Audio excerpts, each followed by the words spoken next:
Sveikas atvykęs į Vietnamą.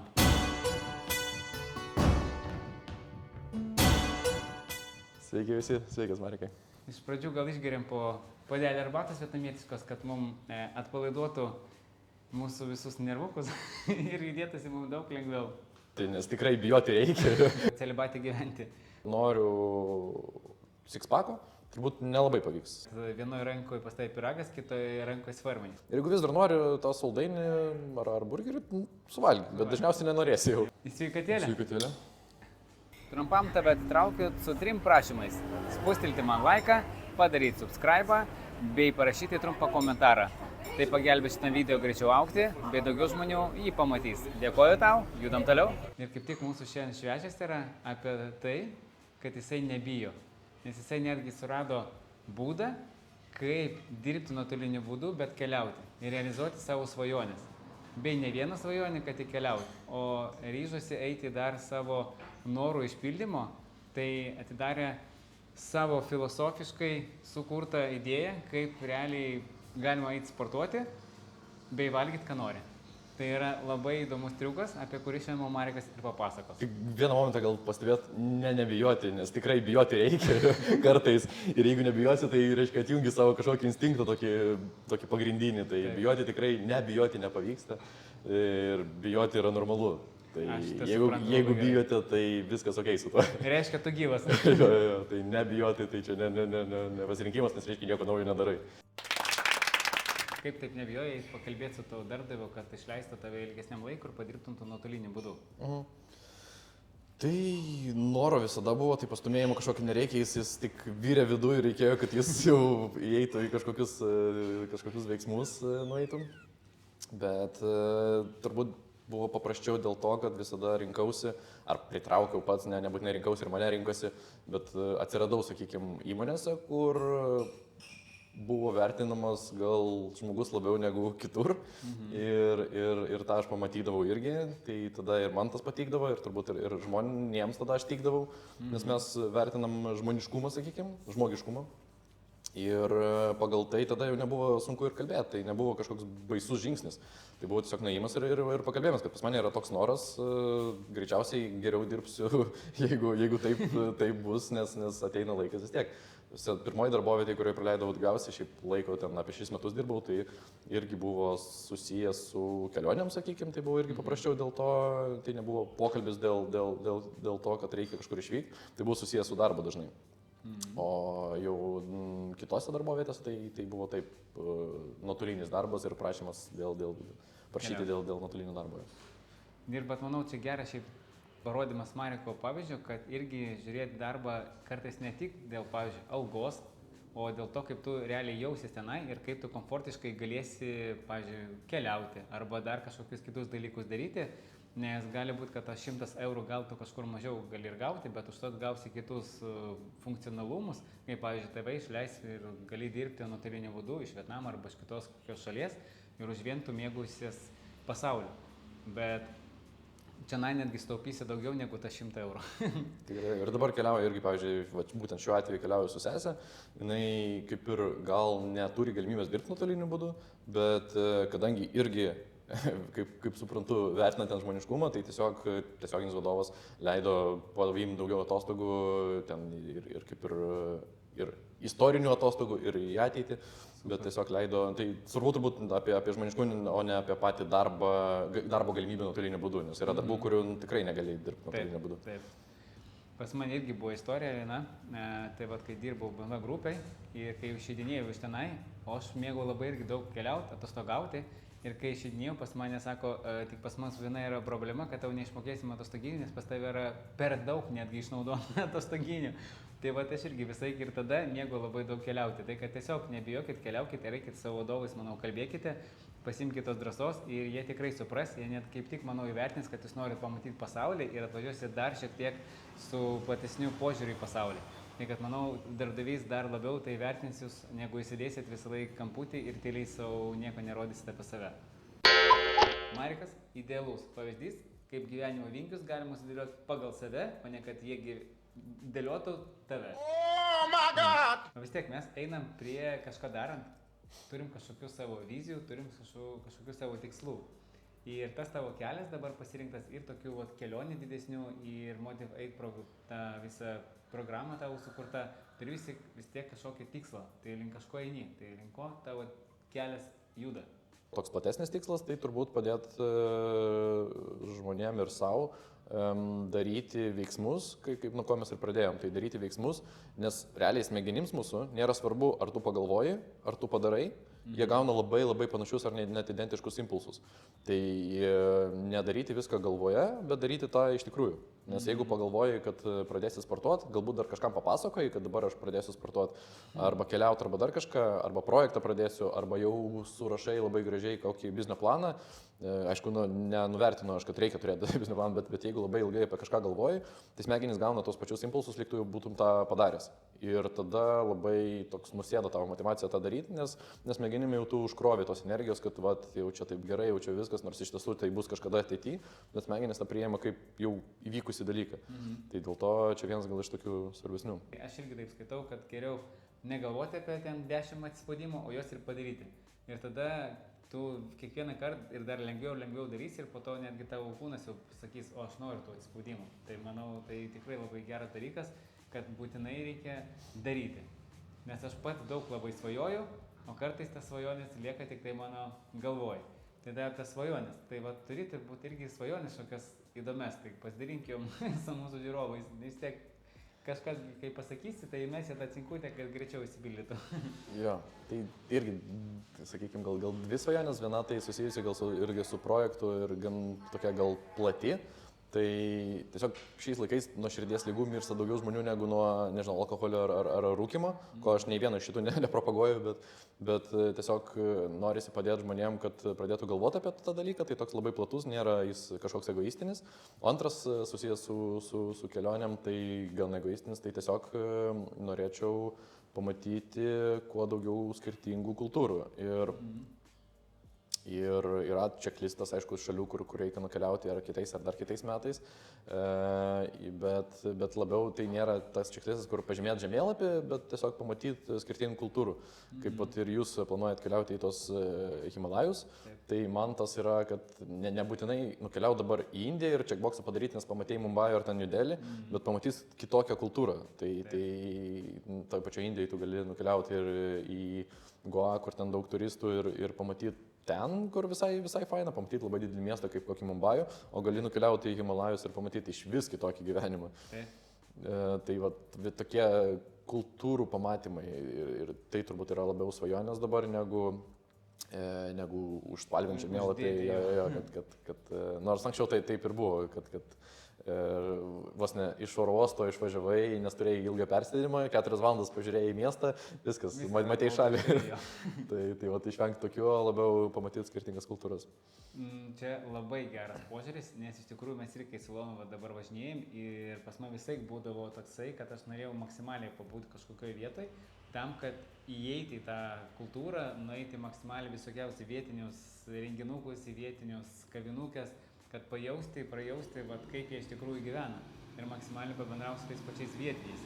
Tai manau irgi toksai geras dalykas, kad nors ir savaitę keliaujat, tai tada gal šiek tiek ir sumažinti tų pačių daugybę krypčių, o gal susiaurinti kokius 3, o ne ten 10, bet į juos labai taip įeiti gerai ir maksimaliai bendrauti su tais vietiniais, visi, žinokit, labai mėgsta pabendrauti, jiems netgi faina papasakot, kaip jie gyvena ir visada atsivešit jau daugiau netgi atsiminimų, negu jūs lakstysit, o po to atvažiuosit ir galvosit, kur aš vis buvau, nes tu realiai netgi nieko neatsiminsi per tą didelį lakstymą. Rodai žmonėms pavyzdį, kad galima sportuoti ir gyventi įprastą normalų gyvenimą. Nebūtinai sėsti ant tik tai grikių, gerti tik tai vandenį ir celibatį gyventi. Tai koks tavo požiūris ir pristatyk savo tą projektą Motive 8, kas jame ten yra, kodėl pas tave reikėtų kreiptis ir ką gero gausis tenai. Tai irgi vėl, tai pradėjus nuo vaikystės, turbūt reikia, kad tai suprasti. Viskas pas mus eina nuo vaikystės, žinokit, tikrai ir bėdos, ir laimės. Tikrai taip, tai kelionė prasidėjo ir su sportu, ir su maistu, ir požiūriu į aktyvumą nuo vaikystės. Tai buvau visada didelis ir sunkus ne charakterio prasme, sunkus, tai nepabijokim to žodžio, storas vaikas ir mėgau valgyti. Nemėgau judėti per daug turbūt, kaip galbūt daugelis vaikų neturi tos problemos ir jau mokyklos laikės pagalvojo, kad turbūt reiktų kažkaip pradėti ir judėti link sporto. Tai buvo dar gal 8 klasiai ir nuo 8 klasės realiai pradėjau lankyti sporto salę, sportuoti universiteto laikais, irgi lankydavau dar rimčiau sportą, bet kažkaip rezultatų nelabai tų buvo. Tai paėmus nuo 8 klasės iki 3 kurso, tai nemažai laiko praėjo ir realiai rezultatų tokie, kažkiek gal svoris pakrito, bet tikrai nebuvo nei sporto kažkokių pasiekimų, nei pasiekiau tą rezultatą iš vaizdos, kurį norėjau.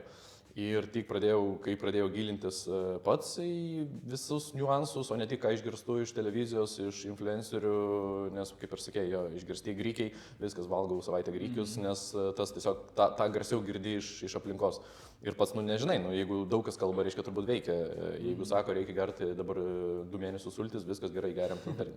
Ne viską testavau, sakykime, ten protarpinis badavimas reikia dabar šiais laikais gerai, tada judam į šitą reikalą. Nesigilinant į kažkokius pagrindus, kodėl tą reikia daryti, nes kartais tas tikrai veikia ir daugeliu tas veikia, bet kai tu nežinai kodėl, o tiesiog išgirsti ir pradedi daryti, tai man tas nelabai veikia. Niekas neveikia. Tai atėjo noras dalintis, nes pamačiau, kad tiesiog yra tokių daug ar iliuzijų, ar tiesiog išgirstų dalykų iš aplinkos, kurie realiai ne visada veikia žmonėm ir jie paprašyti pagalbos, ar pastebėjau, yra sunkiau negu pasiūlyti pagalbą. Aš pats iš savęs tą supratau, 10 metų nieko neprašiau pagalbos, nes galvojau, kad žinau turbūt kaip daryti, tiesiog gal man nepavyksta, bet tai dėl to, kad pasiūlyti pagalbą yra paprasčiau, manau, ir tai dėl to dabar ir padariau tą projektą, kad siūlyt savo pagalbą. Man kaip ir pastovių klientų netgi nereikia, gal čia aš šaunu savo į koją, bet aš noriu duoti būtent žinias ir įrankius, kad žmonės patys po to darytų. Nes jeigu duodi programą, parašyk, nes buvo irgi tokių, kurie sako, parašyk man programą, aš noriu mesti tiek ir tiek, iki tada ir tada. Tai parašyti programą galima, bet aš jom netikiu jau nuo kažkokio laiko. Aš noriu duoti įrankį, kad žmogus po 2 mėnesių, 3 mėnesių su manim galėtų pats parašyti programą, bet kada, ar dabar, ar už 3 metų, ar už 5 metų, kai ten reikės pasiruošti kažkam, ar vestuvėm, ar varžybam, ar dar kažkam. Aš tengiuosi pasikalbėti su žmonėm, vis tiek vėlgi skirtingos kultūros, skirtingi regionai, skirtingą maistą valgo. Visų pirma, sportas irgi ne visiems tinka kilnoti svorius, nors nesu ten labai mėgėjas kardio ir visi, kas dabar jau gal pokytis įvyksta, kardio taip garsiai nereikia, kad čia reikia bėgioti po 10 km per dieną, kad numest svorį, bet vis tiek labai skirtingai, kažkam gal šokiai, kažkam dar kažkas, tai propaguoja labiau ne sportą, labiau aktyvumą, sakykime. Nice. Tai kaip irgi sujungti, kad vienoje rankoje pas tai piragas, kitoje rankoje svarmenys. Kaip tai sujungti?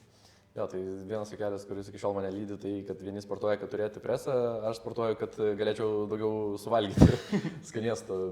Dalinai tiesa, bet tik vakar išleidau vieną naują blogpostą apie tai, kad kartais reikia sakyti ne šitiem dalykam, tai nėra, kad visada valgyti tiek, kiek tu norėjai, leisti savo tikrai galima.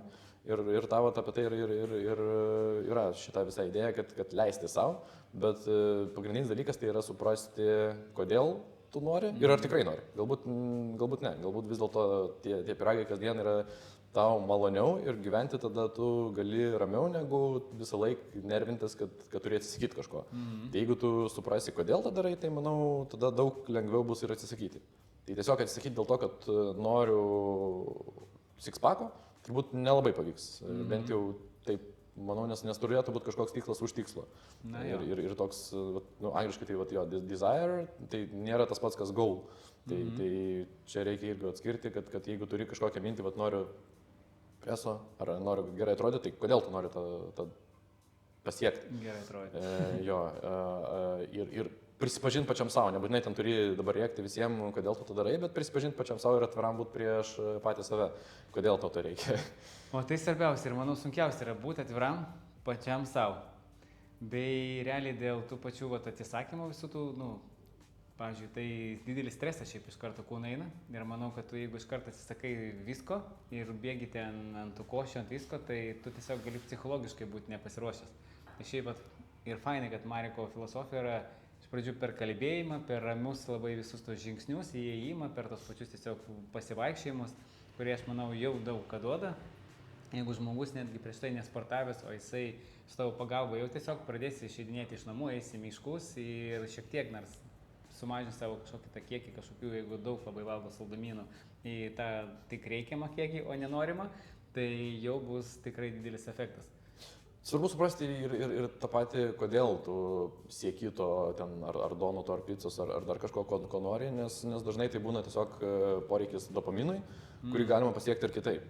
Ir jeigu neužleisi iki tiek savo tą kritimą dopamino, kad tu kuo greičiau nori jį pasiekti, tai tada, aišku, greičiausias būdas tai kažkas skanų suvalgyti ir tada iš karto laimingas esi ir dažnai ir man tas pats buvo, aš žinau, tai kartais būna dėl nervų ir streso ir taip toliau, o kartais būna, nes tiesiog nori kažko pakelto savo dopaminą. O pas tai nebūdavo taip, kad atrodo, čia ne tu atrodo, tu nenori, bet kažkas jau tavo ranka tempėsi ir valgo tai. Ir buvo tokių pojūčių ar ne pas tave? Tai šiaip yra vienas iš tų, kad nelaikyt namie jų bent jau. Jeigu labai nori, tai išeik bent jau parduotuvę, bent jau tos žingsnius surink ir nupirktą. Bet nelaikyk pasiekiamo vietoje ant staliuko, nes jeigu čia laikysi, tai mes jau čia pradėtume valgyti juos, jeigu čia būtų. Kadangi ten yra, tai jau neinam, o parduotuvė tai dar toliau. Taip.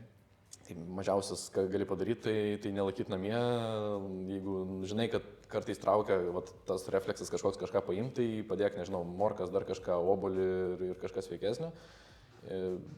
Dar geras dalykas, tai pirmą padaryti kažką, sakykime, užsitarnaut prieš patį save ir tada gali paimti. Irgi jeigu gali nubrėžti savo tokią liniją, tai irgi padės kažkiek, tai ne kaip tik, kai žmonės daro, pavyzdžiui, čia ir aš dariau, kai, nežinau, per kalėdas, per gimtadienį, per dar kažką prisivalgai ir tada save bandai ten nuo pirmadienio arba nuo sausio 1 arba kitą dieną kažkaip save už tai nubausti. Sakykime, nevalgysiu dabar visą dieną arba dabar tai nueisiu pasportuosiu labai gerai, nes vakar tai prisivalgiau. Tai pabandyti tą pakeisti į atvirkštinį. Žinai, kad bus, nežinau, šeštadienį vakarėlis, viskas ok, neturėtų dabar namie sėdėti, žinodamas, kad ten kažkas linksmės, draugai. Bet tu tada nueik tą dieną arba netgi 3 dienas prieš tai gerai pasportuok, mažiau pavalgyk ir užsitarnauk pačiam savo tą galimybę nueiti dabar ir suvalgyti ir tą pačią pizzą, ir torto, žinai, kad bus, gal šitavo gimtadienis. Tai tiesiog pakeisti tą, nebausti save po to, kai jau padarėjai, nes vis tiek greičiausiai padarysi. Palaiminti geriau. Jo. Ir geras šiaip irgi triukas toks yra, netgi ir jeigu sportuoji ir dar tada atsidėkoti savo kūnui. Tai, pavyzdžiui, pasportavai ten 2 savaitės taip toliau ir leis savo nueiti, pavyzdžiui, kokį nors masažą ar dar kažkur. Ir eidamas į tą patį masažą, padėkok savo kūnui, kad jisai tave nunešė į sportą, kad jisai sportavo, kad jis palaiko tavo visą tą formą. Ir tai labai geras žingsnis bus, kad visų pirma, tu nebaus savęs, nes tada psichologiškai tu save labai kankini ir tu visą laiką taip darysi blogai. O geriau užprogramuok save, kad tu prieš tai jau padaryk gerai, kad po to jaustumėsi puikiai, o dar už tai atsidėkok savo kūnui. Tai tada visiškai tu būsi su dviguba nauda ir plus dar gausi realių malonumų. Ir taip tau daug lengviau judėsis tavo tikslų link. Mano čia toks irgi mini patarimas. Aš tada papilsiu dar arbatėlės, nes visai man jinai užėjo. Labai gerai. Bei netgi pagal šitos mūsų padėlius, pažiūrėkit, Vietname realiai jie sėdi šiaip ne ant tokių kėdučių, o ant labai mažučių. Ir geria iš tokių mažučių padelių, nes jie realiai ne dėl to geria, kad prisigerti, o dėl to, kad paskanauti. Tai ir manau ir tą patį pyragą galima vis laik suvalgyti, bet geriausiai paskanauti, o ne tiesiog prisikimšti. Tikrai taip. Porcijos mažinimas tai tikrai geras būdas ir lėkštės mažinimas, ir porcijos mažinimas, visada gali skaniai pavalgyti, kaip ir sakai, bet pačiam savo netgi namie laikyti mažesnės lėkštės tiesiog. Fiks idėja. Mums Iloną reikia sumažinti lėkštės. Pas mus tikrai 2 lėkštės namie ir jos didžiulės. Ir mes prikraunam pilną realiai, todėl to daug valgom. Dabar mes priėjom prie tų padelių vietnamietiškų. Kaip tavo čionai maistas, kaip kultūra Vietname? Nes dabar vis tiek esam šitoj žemėje, tai ką gali papasakoti, kaip tu jautiesi šitas jau kelias savaitės Vietname? Labai gerai. Aišku, pradėjom Vietnamą pažinti nuo šaltesnių vietų, buvom nuvykę į kalnus ir ten oras panašesnis į Lietuvos, aišku, nėra sniego, bet bet buvo šalčiau ir mes nebuvom tam pasiruošę. Tai vėlgi, jeigu būtume pasiruošę, tai manau ir emociškai mes priimtume tą daug geriau. Kadangi nebuvom tam pasiruošę, tai dabar atrodo, blemba, kaip ten nefaina, nors iš tikrųjų galim buvo mėgautis, jeigu būtume ne tik su kuprinė keliavę, bet su lagaminu kuprinė, jau striukės nelabai tilpo. Bet Hojanas, čia kur esam dabar, superinis miestelis, tikrai norėčiau, čia vienas iš tų, kur norėtųsi dar grįžti kažkada, nes per mažai savaitę, kad viską pamatytų.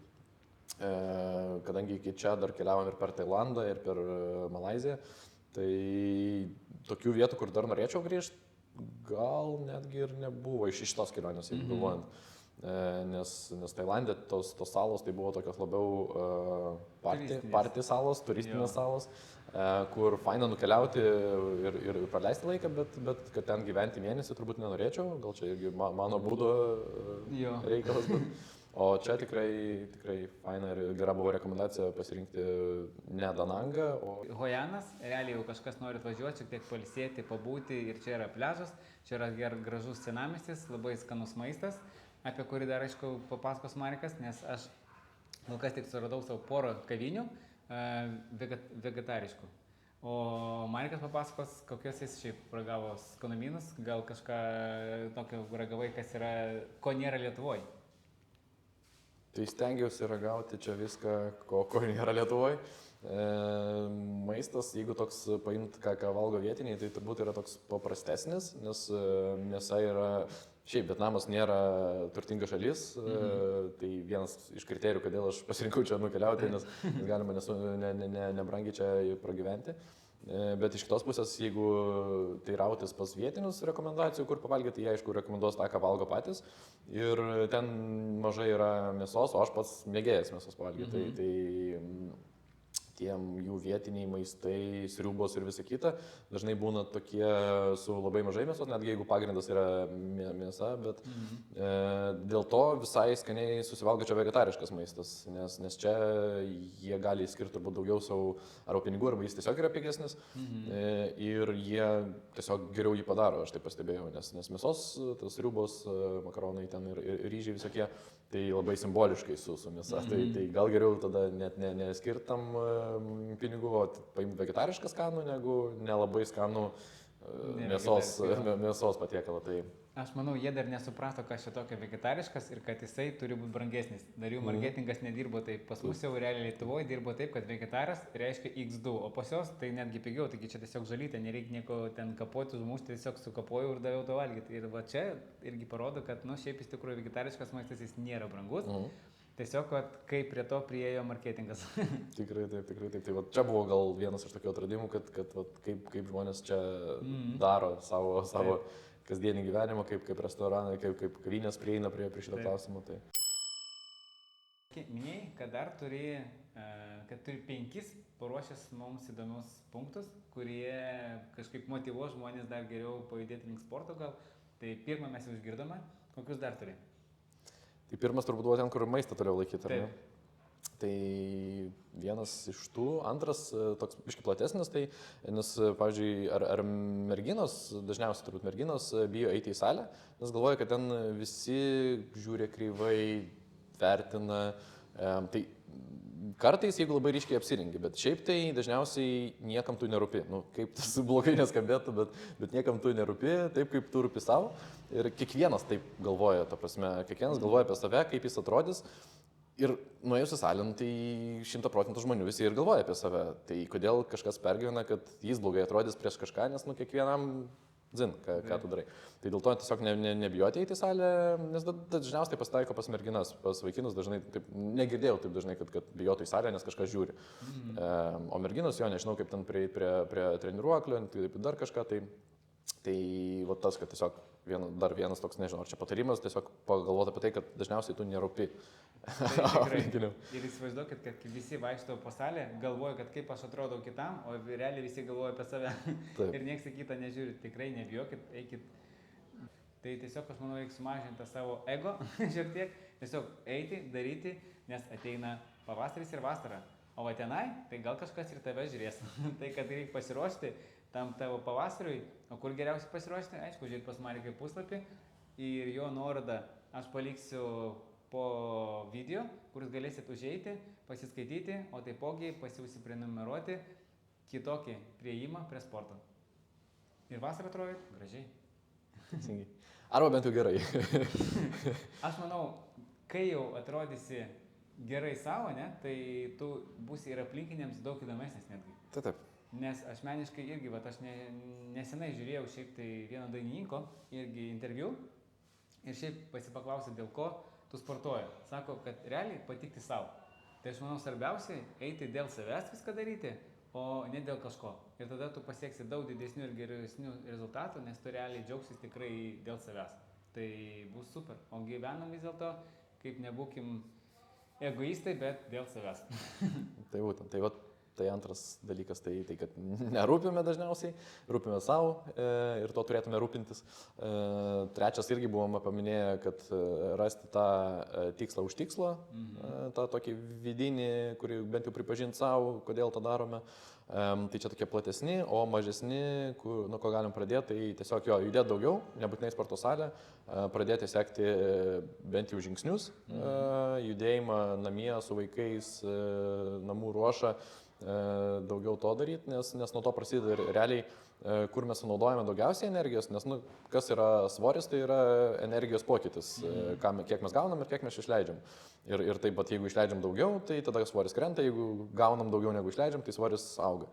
Tai kadangi energija, kaip ir žinom, niekur nedingsta, jinai tik persiduoda.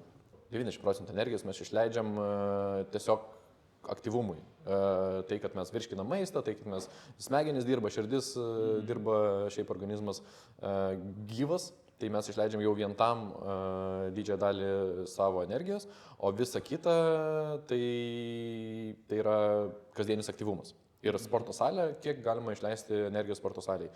Jeigu labai gerai tikrai sportuoji daugiau negu valandą, tai gali išleisti 500 kalorijų. Tai 2 sausainiai realiai, 1 snickersas. Tai sporto salė tikrai nėra kažkoks, kaip ten vadina, auksinė Gyslelė. Golden bullet, auksinė kulka, kad išsprendžia viską. Tai yra toks geras bonusas, kurį galima daryti ir tikrai reikia aktyviai gyventi, nes tada ir sportuoti, nes tada tiesiog ilgiau galėsim viską daryti, nes kūnas bus pramankštintas ir sugebantis judėti iki senatvės, bet jeigu tikslas numest svorį, tai tikrai sporto salė nėra pirmas dalykas. Tai geras dalykas palaikyti bendrą nuotaiką ir tonusą, bet ne pagrindinis. O pagrindinis tai būtent kiek mes suvalgome ko, pastebėti šitą dalyką ir kiek mes judame, pastebėti šitą dalyką. Tai du tokie svarbus. Tai čia, nežinau, 3 ar 4 jau. Ir jeigu kažkas nori pradėti, nežino nuo ko, nes, kaip dabar aš valgau, ką valgau, galiu, aišku, ten atsisakyti saldumynų ar dar kažko, bet svarbu tai atsisakyti saldumynų arba bent jau savaitėj saldumynų, alkoholio ir skystų kalorijų. Ir toks pradžia pažiūrėti, kaip tas gyvenimas be šitų 3 dalykų. Tada sekantis žingsnis jau galbūt kitą savaitę pabandyti dar limituoti save tik į produktus, kuriuos arba nuperkam parduotuviai, kurie yra tiesiog tokie, kokie yra gamtoj, arba tai, ką mes pagaminam patys. Tai reiškia jokių subproduktų, dešrų, surelių, dar kažko, o tai, kad, pavyzdžiui, varškė pagaminta ne varškė surelė ar ten kažkokia užtepėlė, bet tiesiog varškė. Ne kažką, o ten kiaušinį, mėsos gabalo, ne dešrą, kruopas, o ne ten duonas, tarkim. Ir čia būtų toks antras etapas, ką galima pabandyti. Ir tada žiūrėti tiesiog, kaip organizmas jaučiasi. Ir turbūt toks čytas, kurį aš savo naudoju, tai jeigu norisi kažko saldaus, tai pirmą suvalgyti, 100 gramų virtų kruopų. Jeigu norisi, ten irgi burgerio, suvalgyti vėlgi tą tokį didelį bliūdą, nes 100 gramų, irgi, kai sakau gramų, tai nevirtų kruopų. Tai jeigu išvirus, tai ten iš vis gaunasi gal 400 gramų. Tai tokį gerą bliūdą kruopų. Ir jeigu vis dar nori tą saldainį ar burgerį, suvalgyti, bet dažniausiai nenorėsi jau. Tai va čia irgi padeda suprasti, kada čia emocinis toks maistas, o kada nori nesalkanas. Suvalgęs kruopų bliūdą turbūt nenorėsiu. Tai jau tikrai, iki pusę kilogramo suvalgysiu, jau tikrai sakysi, aš gal iki vakaro nebevalgysiu. Labai fainai pasakei, kad sporto salė tai nėra ta auksinė kulka. kas fainas sporto klubas, mano manimo, tai yra pasiruošimas prieš kažką. Nes, pavyzdžiui, jeigu tu ruošiesi kažkur taip pat, žygiuoti į kalnus, dar kažką tai būtinai, jo sporto klubo būtinai reikia nueiti, pasivaikščioti, kad tu sustiprintum savo kūną, o toliau jau, pavyzdžiui, judėsi kalnuose daug lengviau.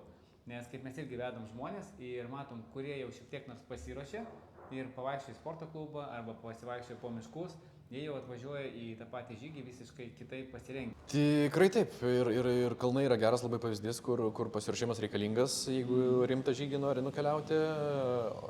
Yra kitų aktyvių laisvalaikių, kuriem irgi gerai būtų pasiruošti, jeigu nesi pripratęs prie sportinio, prie krūvio šiaip. Pavyzdžiui, turiu pažįstamą, kuris važinėja motociklais ir motociklais krosiniais. Tai ten irgi fizinis pasiruošimas labai reikalingas ir dėl to salė yra geras būdas. Jo, tai dar bonusinių, sakykime, už 5 užeinant bonusinių patarimų, tai vėlgi turbūt apie tą maistą, sekimą, ką valgome, tai neiti į parduotuvę alkanam.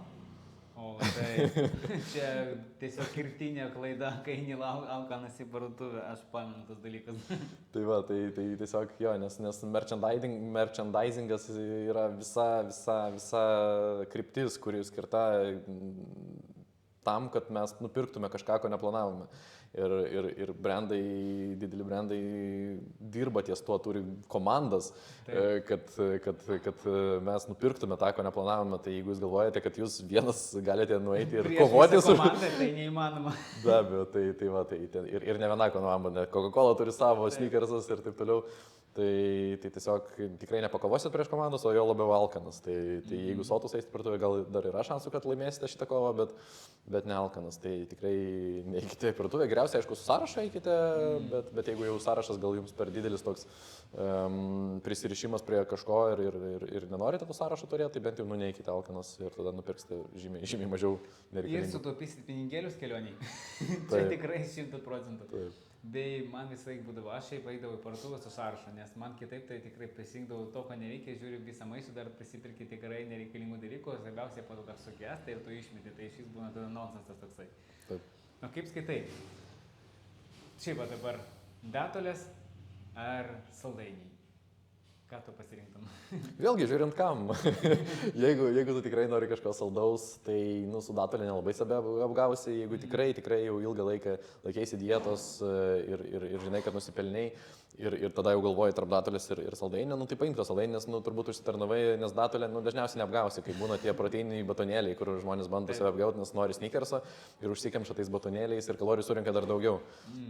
Nors ten ar sveika ar ne, bet jeigu skaičiuoji kalorijas ir emociškai tu labiau tikrai atsipalaiduosi nuo visos dietos su saldainiu, paimk tą saldainį, bet, aišku, datulė tai būtų sveikesnis pasirinkimas. Bei saldainį vieną, o ne visą pakelį saldainį. Jo, su datuliam gal ant 3 datulius gali sustoti, bet ant saldainių turbūt ne. Tai jo, jeigu nekontroliuoji savęs, tai tada geriau datulis. Viena datulė, nes realiai datulį tikrai vieną antrą suvalgysi, o viskas, o saldainius kažkaip suvalgai ir tik tai po 5 minučių ateina, ką aš padariau, prakaitas jau mūsų šaltas nuo persivalgymo saldamino šito. Taip. Jo, dar gal vieną pridėsiu irgi, kad pradėjus, nes viskas gražiai atrodo ir vėlgi galvoj galim susidėlioti, jeigu pradėsim daryti, matysim, kad yra išorinių tokių trikdžių, sakykim, nes dažnai netgi aplinka, nesvarbu ar tai šeima, ar tai geri draugai, visi pripratę prie tavęs tokio, koks esi ir pradėjus keistis, tikrai kažkiek sulauksi palaikymo, bet turbūt daugiausiai bus pasipriešinimas, nes toks fainas, kam tau, nežinau, ar mes svorį, ar dar kažką daryti, nes ir taip jie jau pripratę prie tavęs tokio, tai stengtis ne tai, kad ignoruoti, bet atsiriboti nuo šito, gerai, kad tu patinki toks, koks buvai, bet jeigu tu nori keistis, tai tikrai keiskis ir atsiriboti nuo to išorinio kažkokio stabdymo pokyčiams. Tai mažas dar priedas prie visko, bet jo, faina buvo. Aš su tuo sutinku su Mariku, nes mums buvo, žinokit, tikrai sunku padaryti tą žingsnį ir jisai buvo didžiausias stabdis, tas rankinis stabdis, galima netgi pasakyti, tai išorinis visų mąstymas. Bet vis tiek mes supratom, kad mes gyvenam savo ir mes gyvenam savo gyvenimą. Ir realiai tu po to ateityje, nu, ką pasakysi, kad aš nepadariau, nes kažkas ten kažką pagalvos, o realiai geriau pagalvoti, kad aš viską padariau tai, kad išbandyt, kad mano gyvenimas būtų įdomesnis. Tai bandykit, džiaukitės ir mes su du Marikai jums pavyzdys, kad viską galima realizuoti savo gyvenime. Tai, kad džiaukitės ir mėgaukitės savo gyvenimu. O aš šiaip iš tikrųjų žiauriai džiaugiuosi, kad tu atsiradai Vietname. Ir gavosi mano viena iš svajonių realizuoti. Tavo pagalba. Ačiū tau labai. Ačiū tau labai, kad priėmėjai taip šiltai. Visai faina pamatyti žmonės iš ten čia. Tikrai faina. Ačiū Jums, kad pastatėt laiką, parašyt komentarą, jeigu ką, rašykit, klauskit, o Marikas tikrai patars Jums, o aš visą laiką atviras. Tai, kad laukiu tavo komentaro ir laiko. Ačiū visiems, iki. Iki.